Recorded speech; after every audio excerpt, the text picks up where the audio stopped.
The air in the dining room of the Hawthorne estate was as cold as the chilled Chardonnay sitting in Elena's crystal glass. It was a Tuesday evening in the quiet, affluent suburb of Oakhaven, a place where the lawns were perfectly manicured and the secrets were tucked away behind heavy mahogany doors. Elias sat across from his wife, watching the flickering candlelight dance in her eyes, which were narrowed with a familiar, sharp impatience. Elena had just returned from a high-stakes board meeting at her law firm. She was riding the adrenaline of a successful merger, her ego inflated by the praise of her senior partners. Elias had spent the afternoon coordinating with the HVAC technicians, finalizing the itinerary for their upcoming trip to the Amalfi Coast, and ensuring that Elena's favorite silk dress was back from the specialized cleaners.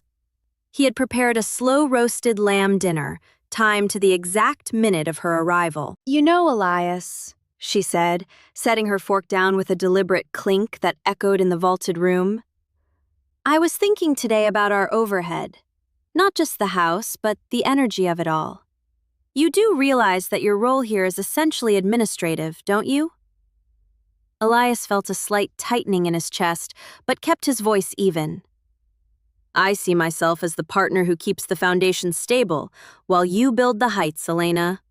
It's what we agreed on years ago." She let out a dry, mirthless chuckle. "We agreed on it when I needed the help. But let's be honest, you've become a luxury I don't really need to justify anymore. In the corporate world, we call roles like yours expendable. Anyone with a decent set of organizational skills and a paycheck could do what you do. You aren't essential to the engine, you're just the oil. And oil is cheap."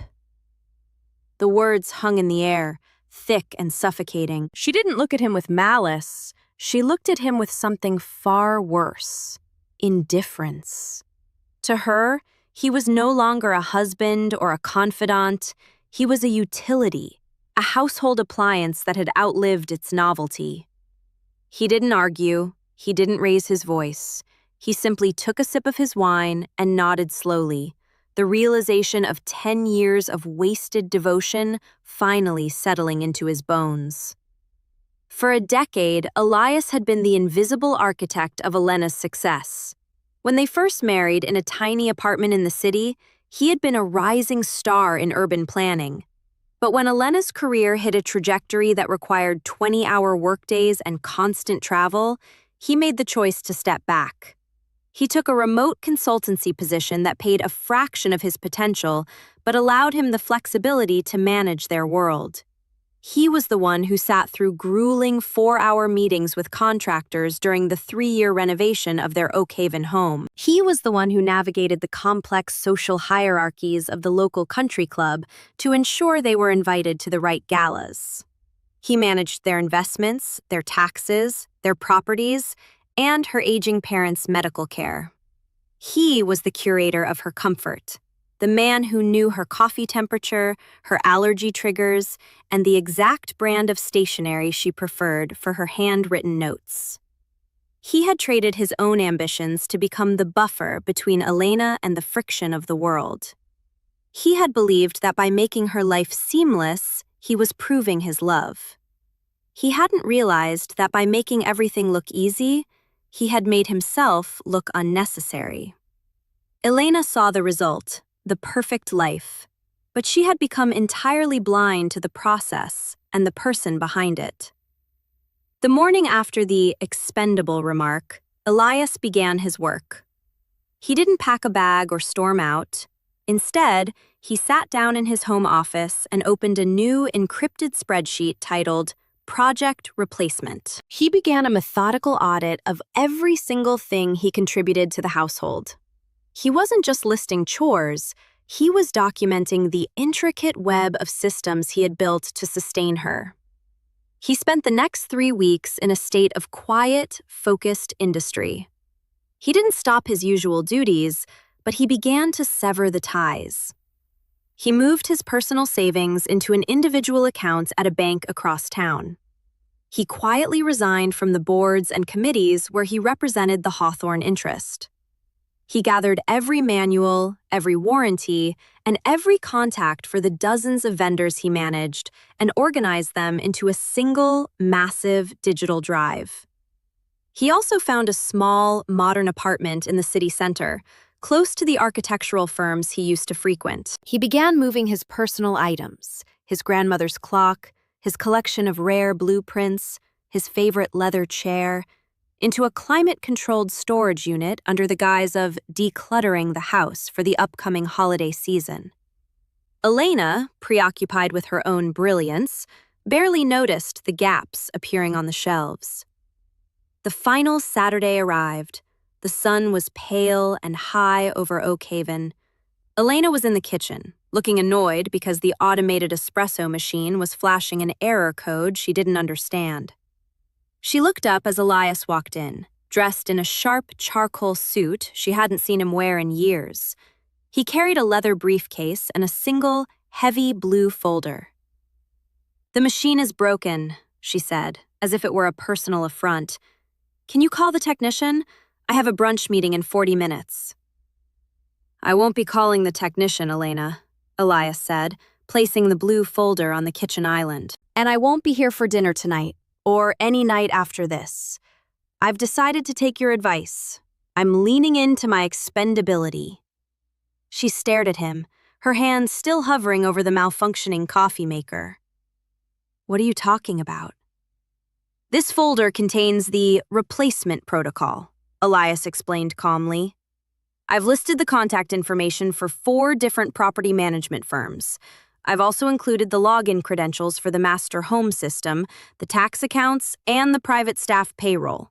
I've prepaid the gardener and the cleaning crew through the end of the month to give you time to sign the new contracts yourself." He watched the color drain from her face as she realized he wasn't joking. "Elias, don't be dramatic. It was a comment made after a long day. You can't just leave." "I'm not being dramatic. I'm being efficient," he replied. "You said anyone could do what I do. So, I've provided you with the names of the professionals who will do it for a fee. I've already moved my things. The divorce papers will be delivered to your office on Monday. Since I'm just oil in the machine, you should have no trouble finding a new brand." The first week of Elena's independence was a cascade of minor disasters that slowly built into a crisis. Without Elias to preemptively manage the home's quirks, things began to fail. The security system went into a lockout mode because she didn't know the secondary bypass code. The specialized caterer for her firm's cocktail party canceled because the deposit, which Elias usually handled 6 months in advance, hadn't been authorized. She hired the most expensive property management firm in the county, thinking money would solve the problem. But the firm's manager didn't know that the library's climate control had to be adjusted manually when the humidity dropped, resulting in the warping of several of Elena's prized first edition books. They didn't know that her mother required a specific brand of distilled water for her nebulizer, leading to a frantic midnight call from the nursing home that Elena was ill-equipped to handle. The house, once a sanctuary of silence and order, became a source of constant stress. She realized that Elias hadn't just been doing chores.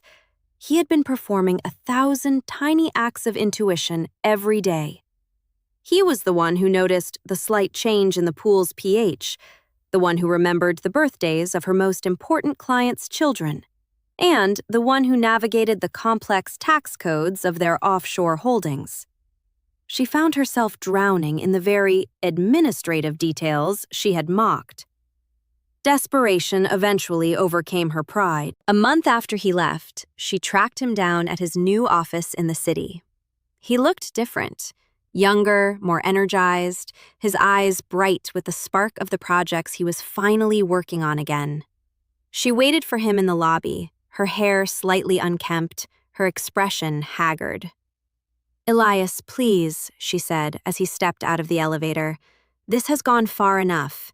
The house is a mess, the accounts are in a tangle, and I can't keep up with everything. I'm sorry, I didn't mean what I said. I need you to come back. We can hire even more help so you don't have to do anything." Elias looked at her, and for the first time in years, he felt a profound sense of pity rather than obligation. You still don't understand, Elena. You're asking for a manager, not a husband. You miss the service, not the person. You wanted to see if I was replaceable, and you were right. The tasks are replaceable. You can pay someone to fix the espresso machine and manage the taxes. Then why won't you come back? She cried, her voice cracking. Because while the tasks are replaceable, the man who did them for free because he loved you is not, Elias said softly. You threw away the heart of the home because you couldn't see past the logistics. I've found that I'm actually quite essential to my own life, and that's the only place I need to be. The final lesson in replaceability came 6 months later. Elias had successfully relaunched his architectural firm, winning a major contract for a new sustainable development. He was a man transformed, no longer defined by the shadow of someone else's career. He was seen, he was heard, and he was valued for his mind, not his utility. Elena, meanwhile, lived in a perfectly managed house run by a rotating staff of strangers. Everything was technically functional, but the warmth had evaporated. The house was no longer a home. It was a museum of her own isolation. She had all the expendable help she could buy, yet she had never felt more alone or more easily forgotten. She finally understood that in her quest to prove he was replaceable, she had proven that she was the one who could be so easily left behind.